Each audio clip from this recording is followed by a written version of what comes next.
Welcome to CIT Today, a podcast that dives into vital mental health topics impacting our community. Join us as members of the Anne Arundel County Police Department's Crisis Intervention Team discuss the Crisis Response System of Care. This system provides community members experiencing a crisis with supportive assistance and connections to resources. Crisis Response offers support and assistance to those with substance abuse and mental health challenges. One goal is to focus on redirecting people from the criminal justice system to the behavioral health care system. Come with us as we explore these challenging situations facing families and communities everywhere. Welcome to the show. I'm your host, Steve Thomas. I'm joined alongside my co-host, Jen Corbin. Today on the show, we're excited to have Melissa Owens. Melissa is a school teacher who has had mental health challenges of her own, and she is here today to tell her story of recovery to help end the stigma of mental health. Melissa, thank you for joining us and welcome to CIT Today. Thank you, Steve. It's an honor to be here. Melissa, can you tell us a little bit about yourself? Sure. I am born and raised in Anne Arundel County. I graduated from a high school in right around the Fort Meade area. And now I am a teacher in the county and have been since 2000. I started teaching outside of when I got out of college, and I've, really have enjoyed my time over the last 20 years being a part of the neighborhood where I actually teach. I'm a daughter and a sister and an aunt and a dog owner. So that's awesome. So, Melissa, can you tell us your diagnosis? Yes, I'm currently living with bipolar disorder. I'm bipolar axis 1, which means I'm more prone to manic episodes, mild depression, if any. But the mania has been the most severe part of what I've dealt with in my mental health.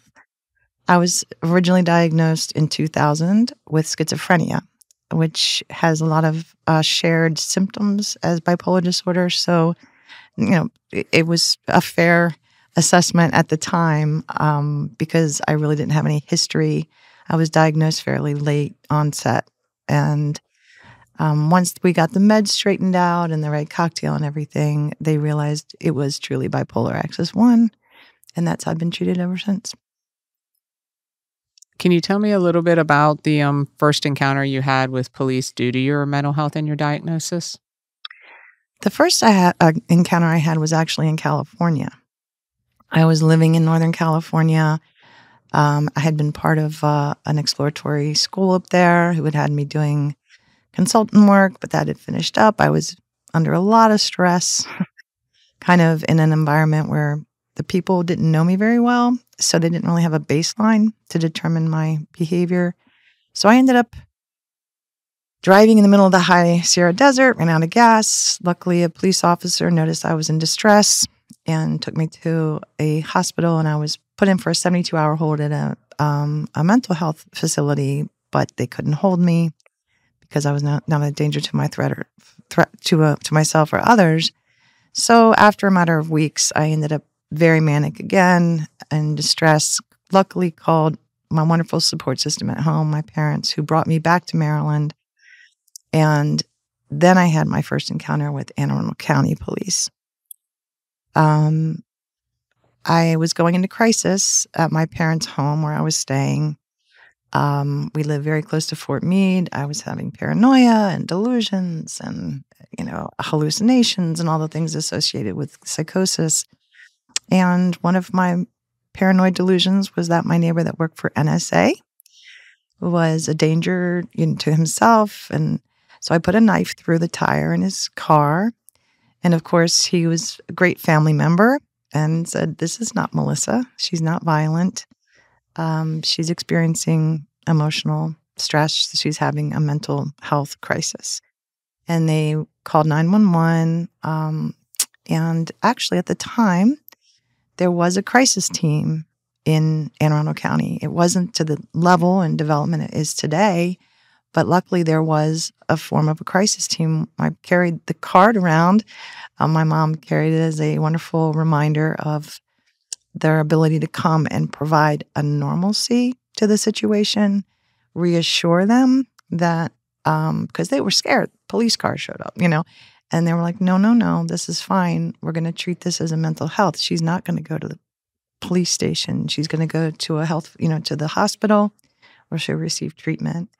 And that was really the first time we recognized that Anne Arundel County police were on our side. Mm-hmm. But that piece was a little different than your next encounter, correct? Absolutely. Because then we probably didn't have, I'm assuming it was just probably mobile coming out because like we said, we have mobile crisis on our police radio and an officer can respond. But talk to me about the incident that you teach about now when you kind of share with officers your encounter with our CIT. Yeah. Yeah. I did have a few follow-up moments, but 2017, in the early summer of 2017, in a period followed by extreme stress, because I was on my medication, which was so shocking to my family and to myself. I entered a time period of full-blown psychosis for 2 months. I was living in my home in full-blown delusions, all the things I had mentioned to you, hallucinations, extreme paranoia. I was roaming the streets, all kinds of things that would involve calls to 911. And luckily, crisis intervention team responses began. They came to my home numerous times to talk with me, to make assessments, and to also talk with my parents who would be on site and explain, these are what we can provide for her, if we can, communicate with the local police when we're not here. They were able to inform them that if they were called nearby, that this is Melissa, we know about her, please contact us. It was really a completely concert of effort on the part of Anne Arundel County. I don't know what would have I don't know the luck that I had falling into such a coordinated effort of crisis intervention teams in our lives. But it sounds like it wasn't one episode where crisis team came out and was able to, we always have to share. People think we can come and fix the situation.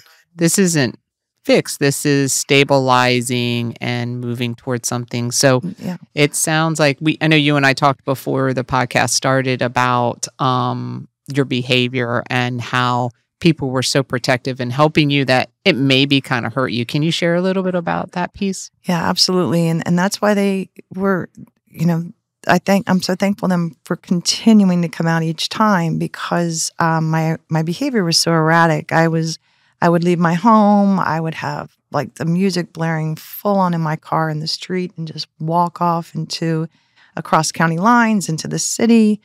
I would go up to the convenience stores at the end of my block and shoplift and bang on people's doors and walk in the middle of the street yelling. And my neighborhood knew. I mean, I've lived in that home for 20 years. I mean, they knew this was not normal behavior on my part. I'm violent. I don't have a history of drug use, none of that stuff. And at first, my neighborhood where I live, police officers always aren't the most welcome presence, especially if it involves them asking the neighbors, like, what has this person been up to? What are they doing? What's their name? They're very, they're very hesitant about sharing anything because they're worried they're going to get me in trouble, So because crisis team kept coming out and they saw them and they talked to them and listened to them interacting with me, they started realizing that these people are here to help Melissa. They're just not going to hurt her or get her in trouble to call 911, that's actually the best thing to do for her. Completely opposite. And that's the one thing that I try to tell, immediately when I started stabilizing and I came home, I took around, and what, I may want to talk later about, which is my advance directive. And I took it to all of my neighbors and I gave them crisis cards to everyone around saying, please call this number the first sign that you see me acting erratically. You might think I'm irritated with you or angry with you, but that's not me. That's because I'm experiencing psychosis. I will be grateful and thankful to you for doing this for me. Yeah. I think that's pretty cool. Can you tell us about that last time when patrol responded and what they did and how they were helpful to you? Yes. So there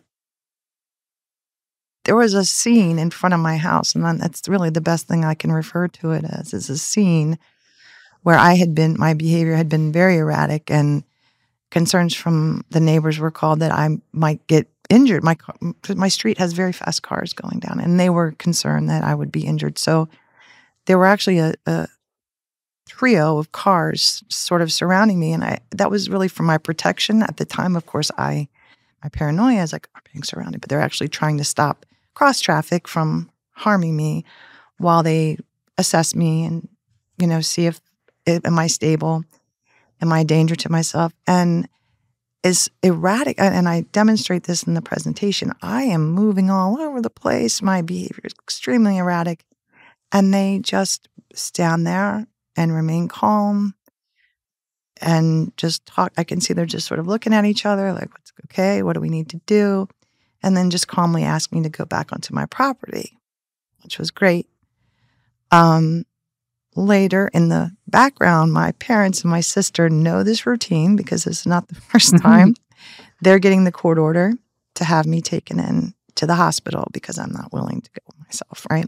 The police officers had been trying ways to get me, have an excuse to take me in. And unfortunately, I teach psychology, so I'm my own worst enemy. I know what not to do, they brought the court order to the house, and they were just so like, "Hi, Melissa, are we able to come in?" Yes. I think, we're going to take you down to the hospital just to have the doctor take a look at you and see, you're not seem to be feeling well. And, it was very calm. There was no, we're going to take you to jail if you don't do, it was just all about health. It was all about my mental health. And it kept me, I was irritated, obviously, because I was obstinate. I was manic. I was very high energy, frustrated, irritable. That's all of those things that come across. But they got me there. They got me where I was supposed to be and needed to be, and kept me safe and calm as possible. Yeah. Talk a little bit about once you got to the hospital. I know we were talking earlier about interventions at the hospital with the crisis team and how sometimes you're still maybe not ready to accept the help, or you're not in a clear enough mind to accept the help. Can you share a little bit with the audience about how they were able to kind of build that relationship with you and how that took some time? Yeah. I luckily have great insurance. I was able to stay in the hospital for 10 days. It was a rough break. It was a very rough psychotic break. So it took a little bit of time to get stable, to get my cognitive, I took, like the therapy that they provide in the hospital helps your cognition return, but you're still a little fragile. And luckily the CIT team came out to the hospital and said, look, don't worry, we're going to be here as a bridge to get you back home so you won't feel abandoned, you won't feel alone, And I think that that's really great because, excuse me, even though I have a great support system, my parents, my sister, and my family, they are not clinicians. They don't know what to do to get me through this. Luckily, crisis team has been there for them, as a support system as well. So they reassured me that they were going to be there to help me get to the doctor if I needed to, anything that I would need help with. And when I got home, there were some times that I just called and said, because again, I was in psychosis in my home. It was a PTSD. I was diagnosed with PTSD coming back to the house. Being in my own space was very scary. And they would come and just help me, like, kind of like, sorry, the psych teacher's coming in. That's exposure therapy, right? Do exposure therapy to the environment. Have me de-escalated again, do breathing, all the things I needed to get safe feeling in my home again. I've had to make calls, like I can't make, help me get into the day program. I can't make it to PHP, which is a day program when you're on your way out to help you get settled. can't get to the doctor. We'll get you there. You know, just couldn't drive. You know, it was overwhelming. Mm-hmm. And I'm sure that's the case for so many people. It's like driving under any kind of stress like that. I would have been dangerous to myself driving. But, you know, it's too scary. You know, I needed that help. And like I said, they were the bridge back to health and normalcy. I think that's a great thing for you to share with the community, because I think there's this misconception, and we do it in substance world and mental health world, that because you went to the hospital and you stayed in the hospital for several days, that you're going to come out and everything's fine again and you can maneuver the system. Yes. And so I think that's where we're trying to educate that it's hard, because it takes a while to rebound from that psychotic break, and you need someone to help you kind of walk through that. And not just for you, I mean, the impact on your family, to educate your family some. So I appreciate you sharing that. Yeah. And how things are seen in the media. You know, you tell somebody that you have experienced psychosis or all these things, and they never get a chance to see someone who says, "Oh yeah, I wasn't sick." It's always somebody, you know, like the word they use, crazy, and they can't imagine that someone like that would ever be healthy again. You know, that it would. You just don't worry about it. You'll be just fine. Yep. You know, and I guess I'm. You know, it's no, don't worry. You know, just get on your meds, get some therapy, get your cognition. You know, your brain is an organ, right? You know, and you can heal just fine. Yeah, Steve talks about it a lot. Yeah. Another misconception is the role of police, and there's a lot of people that believe that police should have nothing to do with mental health. Can you talk a little bit about how the officers helped you? Oh my goodness. The officers, to me, is that first line of discretion. When they show up, and one of the things I mentioned is you guys have a very difficult job. You have a very difficult job, and I can respect that in some degree, because I have to do a lot of like evaluating sometimes. You know, my students and everything. Are they in stress, or what's going on? But that's when they arrive at a scene. Their first thing is, I would imagine, is securing the safety of everybody involved. And to determine in that short amount of time, okay, this person's in mental distress, or are they under the influence of a drug? To what degree do I have to put hands on to, you know, to make that person safe? You know, you have to put your hands on someone for their own safety sometimes. And I think with the police, their training is essential. And that's one of the things that I say. It's like, I know if it not for the trained professionals of the police officers and law enforcement, I don't think I would be here today. If I had been in some other, and that's why I'm so grateful to you guys. If I had been in some other location, and even in this state, or certainly in other states around the country, I don't think I would have my job or my home or anything, because I could have been I could have been arrested for some of the things I did. I had possession of things that, you know, I was self-medicating with that I shouldn't have. And I could be homeless. I just can't emphasize enough how the training saved me. Their training saved me. And I think you talking about it to share with the viewers that you are one of our trainers that comes into our crisis intervention class. So the reason we're having you here is to kind of share that knowledge, because at CIT school, when the officers come for the 40 hours, you're one of our main instructors on the mental health side. And so I think it's valuable to share this with the community. The officers get the joy of kind of listening to you and seeing firsthand how their change in behavior and their ability to de-escalate changes the outcome of a call. And now letting the community hear that, maybe you can talk a little bit about how training the officers can equate to them being able to call police and ask for a CIT officer, because I think that's an important piece for the community to understand. Could you share a little bit about how you're teaching the officers in school? Yeah, I think one of the things that I show them, and I don't know where this luck dropped in, I decided to capture myself on video. And I don't know why I did. I was fascinated with a selfie phone. I'm not very good with technology, but I realized I could look into the camera and, I can film myself. And I was full blown hallucinations, delusions, audio, visual hallucinations. And I have a film of it. And I don't show that to them right away. I present myself and they see me because, I'm a teacher. So I'm used to being in front of, fairly comfortable in front of them. And then I'm like, and I show some images and like, would you recognize somebody in crisis? And they're like, debating. I'm like, well, would you have recognized me? And they see a photograph of me and they wouldn't have even recognized me from my face, the distress, on my face gone. And then later I showed them the video and I think they're just shocked that a person can be that symptomatic. I was very extremely, it's probably Steve can tell you he's seen it. And it's rather can be disturbing if you don't know me and understand. No, you can watch it now because I'm just so comfortable, showing it now. Because it's like a learning tool. And I think that the officers get a lot out of that because I think what I asked them to do is like, please don't judge the person that and especially if you're in a neighborhood like mine, you see a lot of people on the streets that are in distress for drugs or homelessness or mental health. And you might never know that person might be a teacher at the local high school. And, they may be acting this way, but,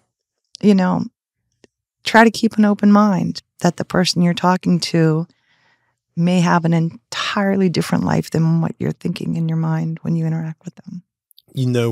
As we teach young officers, we constantly stress to them not to ask people what's wrong with them, but what have you experienced or what are you experiencing at this time? And what can we do to help you at that moment to move forward with your recovery from whatever it is? That was really a question that I recall quite a bit. It was not accusatory.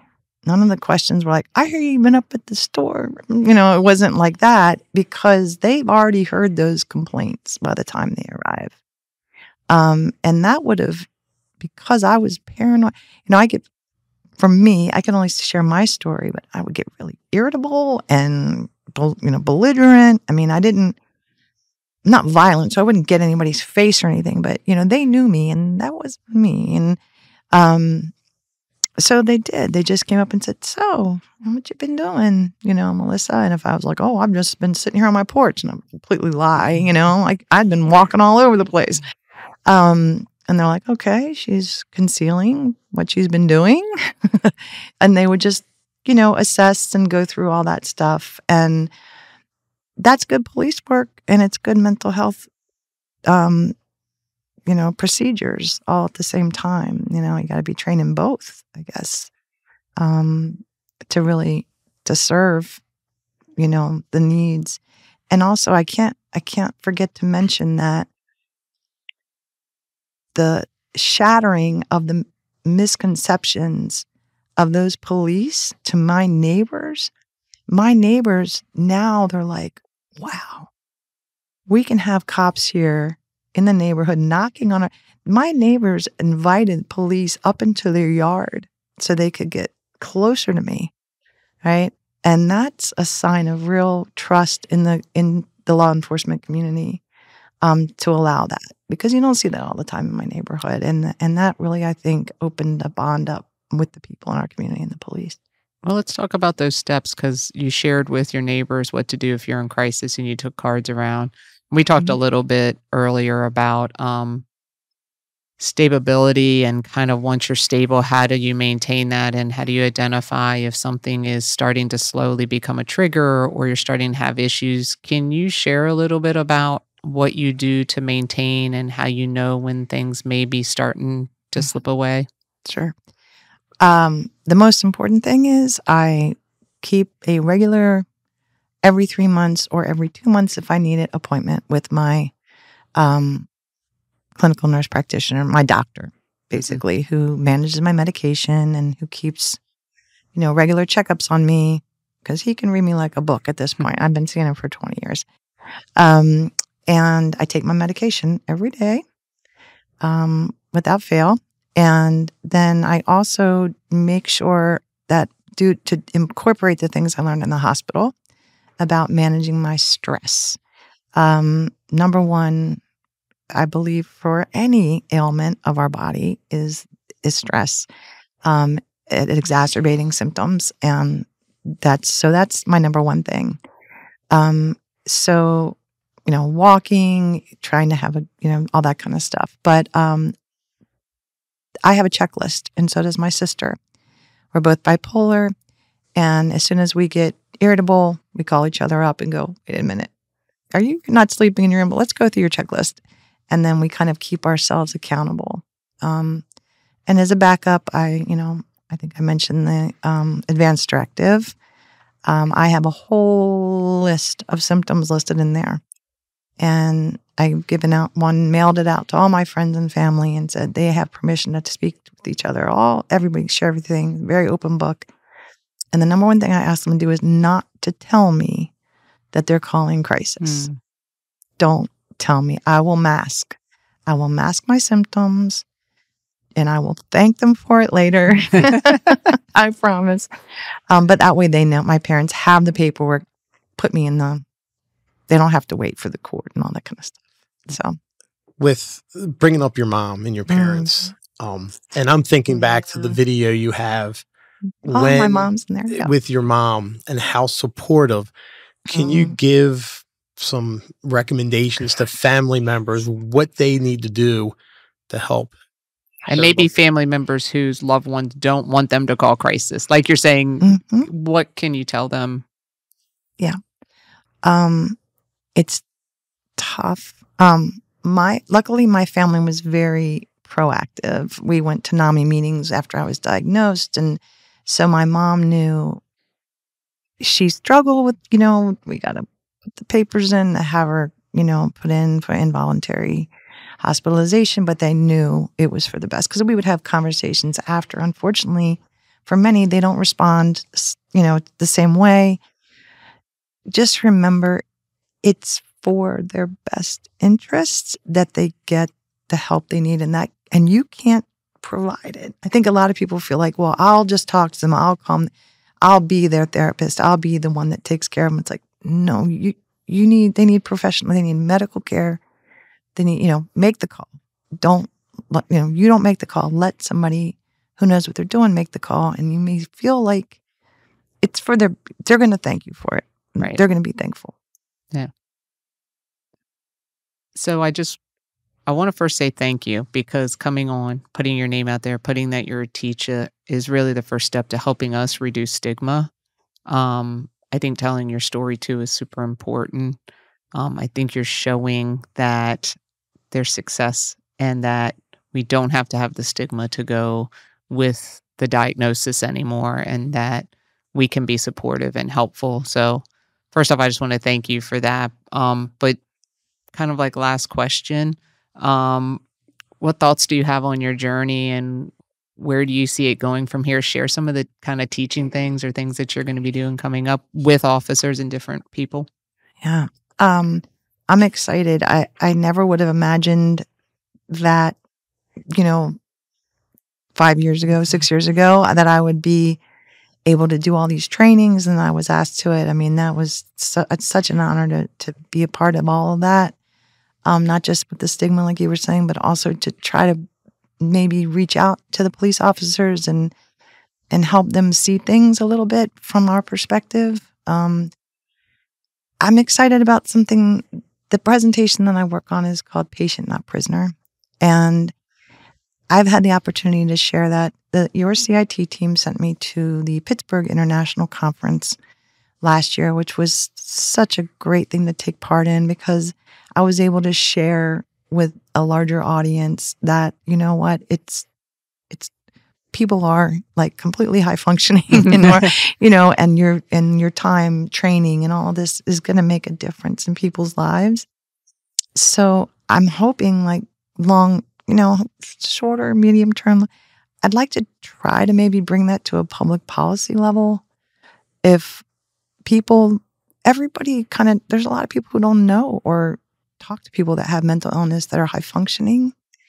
or those people haven't told them.